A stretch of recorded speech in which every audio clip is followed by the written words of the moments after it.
ದಕ್ಷಿಣ ಕನ್ನಡ ಜಿಲ್ಲಾ ಗೃಹರಕ್ಷಕ ದಳ ಬೊಕ್ಕ ಪೌರ ರಕ್ಷಣಾ ತಂಡ ಉಳ್ಳಾಲ ಘಟಕದ ವತಿರ್ದು ವನ ಮಹೋತ್ಸವನು ಪೆರ್ಮನೂರು ಸಂತ ಸೆಬೆಸ್ಟಿಯನ್ ಚರ್ಚ್ಡ್ ಅಂಗಾರೆ ಆಚರಿಸಾಯರು. ಉಳ್ಳಾಲ ಘಟಕದ ಗೃಹರಕ್ಷಕರಿಗೆ ದೈಪಾಟನ ಮೂಲಕ ವನ ಮಹೋತ್ಸವನ ಆಚರಿಸಾಯರು. ಈ ಪೊರ್ತು ಪಾತೆರ್ನ ಜಿಲ್ಲಾ ಗೃಹರಕ್ಷಕ ದಳದ ಸಮಾದೇಷ್ಟಿರು ಡಾಕ್ಟರ್ ಮುರಳಿ ಮೋಹನ್ ಚೂಂತಾರು ದಕ್ಷಿಣ ಕನ್ನಡ ಜಿಲ್ಲಾ ಗೃಹರಕ್ಷಕ ದಳ ಬೊಕ್ಕ ಪೌರ ರಕ್ಷಣಾ ತಂಡದ ವತಿರ್ದು ಪ್ರತಿ ವರ್ಷ ವನ ಮಹೋತ್ಸವನು ಜಿಲ್ಲೆಡೊರ್ಮೆ ಆಚರಿಸಾವ. ಪ್ರತಿ ವರ್ಷ 15 ಘಟಕಲೆಡು ಒರಿ ಗೃಹರಕ್ಷಕಗ ಒಂಜಿ ದೈತಲಕ ಸುಮಾರು 1,000 ದೈಕ್ಲೆನು ಪ್ರತಿ ವರ್ಷ ನಡೆದು ಬುಲೆಪಾದು ಒರಿಪಾವನ ಬೇಲೆ ಮಲ್ಪನೆತ ಒಟ್ಟಿಗೆ ಈ ವರ್ಷಲ ಮಾತಾ ಘಟಕಲೆಡು ವನ ಮಹೋತ್ಸವನ ಆಚರಿಸಾದ. ಅಂಚನೆ ಉಳ್ಳಾಲ ಘಟಕಡು ಸಾಂಕೇತಿಕವಾದ ವನ ಮಹೋತ್ಸವನ ಆಚರಿಸಾವುದುಲ್ಲ ಪಂಡ ತೆರಿಪಾಯರು. ಶುಭ ಮುಂಜಾನೆ. ದಕ್ಷಿಣ ಕನ್ನಡ ಜಿಲ್ಲಾ ಗೃಹರಕ್ಷಕ ದಳ ಮತ್ತು ಪೌರ ರಕ್ಷಣಾ ತಂಡದ ವತಿಯಿಂದ ಪ್ರತಿ ವರ್ಷ ನಾವು ವನ ಮಹೋತ್ಸವ ಕಾರ್ಯಕ್ರಮವನ್ನು ಜಿಲ್ಲೆಯಾದ್ಯಂತ ಮಾಡ್ತಾ ಇದ್ದೇವೆ. ದಕ್ಷಿಣ ಕನ್ನಡ ಜಿಲ್ಲೆಯಲ್ಲಿ 15 ಗೃಹರಕ್ಷಕ ದಳದ ಘಟಕಗಳಿದ್ದು 1,000 ಗೃಹರಕ್ಷಕರು ಕ್ರಿಯಾಶೀಲವಾಗಿ ತೊಡಗಿಸಿಕೊಂಡಿದ್ದಾರೆ. ಸಮಾಜದ ಶಾಂತಿ ಸುವ್ಯವಸ್ಥೆ ಕಾನೂನು ಪಾಲನೆಯಲ್ಲಿ ಪೊಲೀಸರಿಗೆ ಹೆಗಲು ಕೊಟ್ಟು ದುಡಿಯುವಂತಹ ಗೃಹರಕ್ಷಕರು ಸಾಮಾಜಿಕ ಬದ್ಧತೆಯನ್ನು ಕೂಡ ಮೈಗೂಡಿಸಿಕೊಂಡಿದ್ದಾರೆ. ಈ ನಿಟ್ಟಿನಲ್ಲಿ ನಾವು ಸ್ವಚ್ಛ ಭಾರತ ಇರ್ಬೋದು, ಬೀಚ್ ಕ್ಲೀನಿಂಗ್ ಇರ್ಬೋದು, ವನ ಮಹೋತ್ಸವ ಇರ್ಬೋದು, ಹೀಗೆ ಹಲವಾರು ಸಮಾಜಮುಖಿ ಕಾರ್ಯಗಳನ್ನು ಗೃಹರಕ್ಷಕ ಇಲಾಖೆಯಿಂದ ನಾವು ನಡೆಸ್ತಾ ಇದ್ದೇವೆ.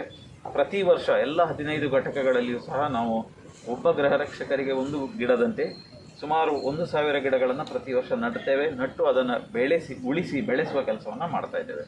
ಹಾಗೆಯೇ ಈ ವರ್ಷ ಎಲ್ಲ ಘಟಕಗಳಲ್ಲಿಯೂ ಸಹ ವನ ಮಹೋತ್ಸವ ಮಾಡಿದ್ದೇವೆ. ಈಗ ಉಳ್ಳಾಳ ಘಟಕದಲ್ಲಿ ಇವತ್ತು ಸಾಂಕೇತಿಕವಾಗಿ ಗಿಡ ಹಂಚಿ ಇಲ್ಲಿ ವನ ಮಹೋತ್ಸವ ಕಾರ್ಯಕ್ರಮವನ್ನು ಮಾಡ್ತಾ ಇದ್ದೇವೆ. ಪರಿಸರವನ್ನು ಉಳಿಸುವಂಥ ಒಂದು ಹೆಚ್ಚಿನ ಜವಾಬ್ದಾರಿ ನಮಗಿದೆ. ವಿಶಿಷ್ಟವಾದಂಥ ಕೋವಿಡ್-19 ರೋಗ ಇವತ್ತು ಸಾಂಕ್ರಾಮಿಕ ರೋಗ ಹರಡಲಿಕ್ಕೆ ಮುಖ್ಯ ಕಾರಣ ಪರಿಸರದ ಮೇಲೆ ಆಗಿರುವಂಥ ಅತ್ಯಾಚಾರ. ಸೊ ನಾವು ಪರಿಸರವನ್ನು ಉಳಿಸಬೇಕು, ಬೆಳೆಸಬೇಕು. ಈ ನಿಟ್ಟಿನಲ್ಲಿ ಜನರಿಗೆ ನಾವು ಮಾದರಿಯಾಗಿರಬೇಕು. ಖಾಕಿ ಯೂನಿಫಾರ್ಮ್ ಹಾಕ್ಕೊಂಡು ನಾವು ಏನು ಮಾಡ್ತೇವೆ ಅದನ್ನು ಜನ ಗಮನಿಸ್ತಾರೆ. ಈ ನಿಟ್ಟಿನಲ್ಲಿ ನಾವು ಗಿಡ ನಟ್ಟು ಹೆಚ್ಚು ಜನರು ಗಿಡ ನೆಡಲಿಕ್ಕೆ ಮತ್ತು ಅದನ್ನು ಉಳಿಸಲಿಕ್ಕೆ ಪ್ರೇರೇಪಣೆ ಮಾಡಲಿಕ್ಕೆ ನಾವು ಈ ಕಾರ್ಯಕ್ರಮವನ್ನು ಮಾಡ್ತಾ ಇದ್ದೇವೆ. ಜಿಲ್ಲೆಯಾದ್ಯಂತ ಮಾಡಿದ್ದೇವೆ. ಇವತ್ತು ನಮಗೆ ಇಲ್ಲಿ ಸ್ಥಳಾವಕಾಶ ನೀಡಿದಂತಹ ಈ ಸೈಂಟ್ ಸೆಬೆಸ್ಟಿಯನ್ ಚರ್ಚ್ ಪೆರ್ಮನೂರು ಇದರ ಗುರುಗಳಾದಂತಹ ಸಿಪ್ರಿಯನ್ ಪಿಂಟೋ ಸರ್ ಅವರಿಗೆ ನಾನು ನಮ್ಮ ಎಲ್ಲ ದಕ್ಷಿಣ ಕನ್ನಡ ಜಿಲ್ಲಾ ಗೃಹರಕ್ಷಕ ದಳದ ಪರವಾಗಿ ಅಭಿನಂದನೆ ಸಲ್ಲಿಸ್ತೇನೆ. ನಮಗೆ ನಾವು ಗಿಡ ನಡುವಾಗ ಸಾಮಾನ್ಯವಾಗಿ ಕಾಂಪೌಂಡ್ ಇರುವಂಥ ಜಾಗವನ್ನು ಸೆಲೆಕ್ಟ್ ಮಾಡ್ತೇವೆ. ಯಾಕೆಂತೇಳಿದರೆ ರೋಡ್ ಬದಿಯಲ್ಲಿ ನಟ್ಟರೆ ಮುಂದಿನ ವರ್ಷ ಅದೇ ಗುಂಡಿಗೆ ಪುನಃ ಗಿಡ ನಡುವಂಥ ಕಾರ್ಯಕ್ರಮ ಆಗ್ತದೆ. ಯಾಕೆಂತೇಳಿದರೆ ಅದನ್ನು ಉಳಿಸುವಂಥ ವ್ಯವಸ್ಥೆ ಇರೋದಿಲ್ಲ. ಒಂದು ಕಾಂಪೌಂಡ್ ಶಾಲೆ ಅಥವಾ ಚರ್ಚು, ದೇವಸ್ಥಾನ, ಮಸೀದಿಗಳಲ್ಲಾದರೆ ಕಾಂಪೌಂಡ್ ಇರುತ್ತೆ. ಅಲ್ಲಿ ಜನ ಅದನ್ನು ನೀರು ಹಾಕೋದು, ಮಕ್ಕಳು ನೀರು ಹಾಕೋದು, ಈ ರೀತಿ ಶಿಕ್ಷಕರು ಮಕ್ಕಳಲ್ಲಿ ಇದನ್ನು ಉಳಿಸುವಂಥ ಒಂದು ವ್ಯವಸ್ಥೆಗೆ ನಾಂದಿ ಹಾಡ್ತಾರೆ.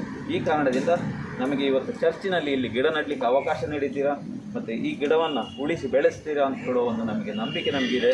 ಈ ಕಾರಣದಿಂದ ಇವತ್ತು ನಾವು ಧನ್ಯವಾದ ಅರ್ಪಿಸುತ್ತಾ ಈ ಗಿಡ ನೆಡುವುದರ ಮುಖಾಂತರ ಸಾಂಕೇತಿಕವಾಗಿ ಗಿಡವನ್ನು ನಮಗೆ ಅವರಿಗೆ ನಾವು ಅವರಿಗೆ ನೀಡ್ತೇವೆ. ನಾವೆಲ್ಲ ಸೇರಿ ಗಿಡ ನೆಡೋಣ, ಪರಿಸರ ಉಳಿಸೋಣ ಮತ್ತು ಒಂದು ಸುದೃಢವಾದ ಆರೋಗ್ಯಪೂರ್ಣ ಸಮಾಜವನ್ನು ನಿರ್ಮಾಣ ಮಾಡೋಣ. ಜೈ ಹಿಂದ್. ಸಂತ ಸೆಬೆಸ್ಟಿಯನ್ ಧರ್ಮ ಕೇಂದ್ರದ ಪ್ರಧಾನ ಧರ್ಮಗುರುಕ್ಲು ವಂದನೀಯ ಫಾದರ್ ಸಿಪ್ರಿಯಾನ್ ಪಿಂಟೋ ಪಾತೆರೊಂದು ವನ ಮಹೋತ್ಸವ ಕಾರ್ಯಕ್ರಮ ಸರಕಾರದ ನಡೆತೊಂದುಂಡು ಅವೆನು ಪ್ರೋತ್ಸಾಹಿಸ ಒಂದು ಬೈದ ಜಾಗತಿಕ ಜಗದ್ಗುರುಲಾಯ್ನ ಫ್ರಾನ್ಸಿಸರು ವಿಶೇಷ ಕಾಳಜಿನ ವಹಿಸ್ತೀರು.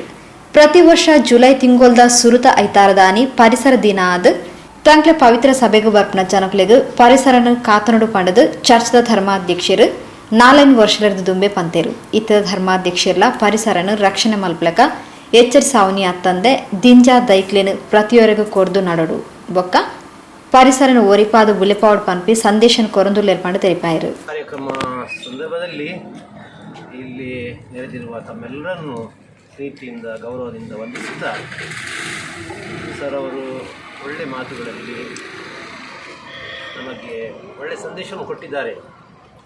ಅವರು ಹೇಳಿದ ಪ್ರತಿ ಮಾತು, ಆ ಮಾತಿನಲ್ಲಿರುವ ಪ್ರತಿ ಶಬ್ದಗಳು ಅಷ್ಟು ಗಮನಾರ್ಹ. 2 ದಿವಸ ಮುಂಚೆ ನಮ್ಮ ಕೆಲವರು ಇಲ್ಲಿ ಸಂಜೆ ಟೈಮಲ್ಲಿ ಬಂದಿದ್ದರು. ಆವಾಗ ನನಗೆ ಏನು ವಿಷಯನೂ ಗೊತ್ತಿಲ್ಲ. ಅದು ನಾನು ಹೇಳಿದೆ, ಪರಿಸರ ವಿಷಯದಲ್ಲಿ ಮತ್ತು ವನ ಮಹೋತ್ಸವದಲ್ಲಿ ನನಗೆ ತುಂಬ ಆಸಕ್ತಿ ಇದೆ. ಯಾಕೆಂದರೆ ಇದು ಕಾರ್ಯಕ್ರಮ ಸರ್ಕಾರದಿಂದ ನಡೆಯುತ್ತಾ ಇದೆ. ಇಷ್ಟು ವರ್ಷಗಳಿಂದ ನಾವು ಪ್ರೋತ್ಸಾಹಿಸ ಬಂದಿದ್ದೇವೆ. ಅದರಲ್ಲೂ ನಮ್ಮ ಜಾಗತಿಯ ಜಗದ್ಗುರುಗಳು ಪೋಪ್ ಫ್ರಾನ್ಸಿಸ್ರವರು ವಿಶೇಷ ಕಾಳಜಿಯನ್ನು ವಹಿಸಿದ್ದಾರೆ. ನಿಮಗೆ ಹೇಳುವುದಾದರೆ ಬರುವ ಆದಿತ್ಯವಾರ, ಪ್ರತಿ ವರ್ಷ ಜುಲೈ ತಿಂಗಳ ಪ್ರಥಮ ಆದಿತ್ಯವಾರದಂದು ಲಾವ್ದಾತೋ ಸಿ ಸಂಡೇ, ಲಾವ್ದಾತೋ ಸಿ ಸಂಡೇ ಅಂದರೆ ಪರಿಸರದ ದಿವಸವೇ ಅಂತ. ಇದು ರೋಮಿಗೆ ಒಳಪಟ್ಟದಲ್ಲ, ಇಡೀ ನಮ್ಮ ಪವಿತ್ರ ಸಭೆಗೆ ಹಾಗೂ ನಮ್ಮ ಪವಿತ್ರ ಸಭೆಯಿಂದ ಜನರಿಗೆಲ್ಲ ಚರ್ಚ್ಗಳಲ್ಲಿ ಆದಿತ್ಯವಾರ ಜನರು ಪೂಜೆ ಬರ್ತಾರಲ್ಲ, ಅವಾಗೆಲ್ಲ ಈ ವಿಷಯಗಳನ್ನು ತಿಳಿಸಿಪಡಿಸಿ ಈ ಪರಿಸರವನ್ನು ಕಾಪಾಡಬೇಕು ಅಂತ ನಮ್ಮ ಪೋಪ್ ಸ್ವಾಮಿಯವರು ಕರೆ ಕೊಟ್ಟಿದ್ದಾರೆ ಸುಮಾರು ಒಂದು 4-5 ವರ್ಷದ ಮುಂಚೆ.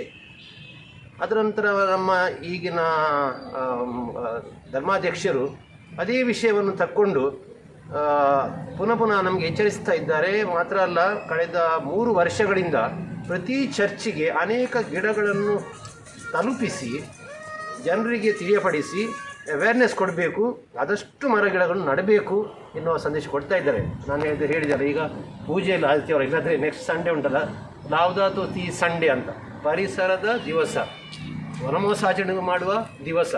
ಈ ನಿಟ್ಟಿನಲ್ಲಿ ನಮ್ಮ ಯುವಜನರು ಒಮ್ಮೆ ಝೂಮ್ ಮೀಟಿಂಗ್ ಎಲ್ಲ ಮಾಡಿದ್ದಾರೆ, ಹೇಗೆ ಮಾಡೋದು ಈ ವರ್ಷ ಅಂತ. ಈ ಸಲ ಒಟ್ಟಿಗೆ ಕಷ್ಟ, ಹೇಗೆ ಮಾಡೋದು ಎಂತ ಮಾಡೋದು ಅಂತ ಯಾರಿಗೂ ತೋಚುವುದಿಲ್ಲ. ಆದರೂ ಒಂದು ಹುಮ್ಮಸ್ಸು ಇದೆ, ಆಸೆ ಇದೆ, ಅದು ಒಳ್ಳೆಯದು. ಅದಕ್ಕೆ ನಾನು ಮೊನ್ನೆ ಅವ್ರ ಹತ್ರ ಹೇಳಿದೆ, ಗಿಡ ನಾಡ್ತಾರೆ ಮತ್ತೆ ಏನಾಗ್ತದೆ, ಆ ವಿಷಯಕ್ಕೆ ಜಾಸ್ತಿ ಗಮನ ಕೊಡಬೇಕು. ನಾನು ವಾಮಂಜೂರು ಚರ್ಚಿನ ಉದ್ಘಾಟನೆಗೆ ನಾಡ್ದು ಡಿಸೆಂಬರಿಗೆ 3 ವರ್ಷ ಆಗ್ತವೆ. ಆವಾಗ ಬಿಷಪ್ ಸ್ವಾಮಿಯವರ ಮುಖಾಂತರ ಮತ್ತು ಅದು ಬಾವಿ ಹತ್ತಿರವೇ ನೆಟ್ಟು ಕೊಟ್ಟಿದೆ. ಈಗಲೂ ಚೆನ್ನಾಗಿದೆ ಅದು.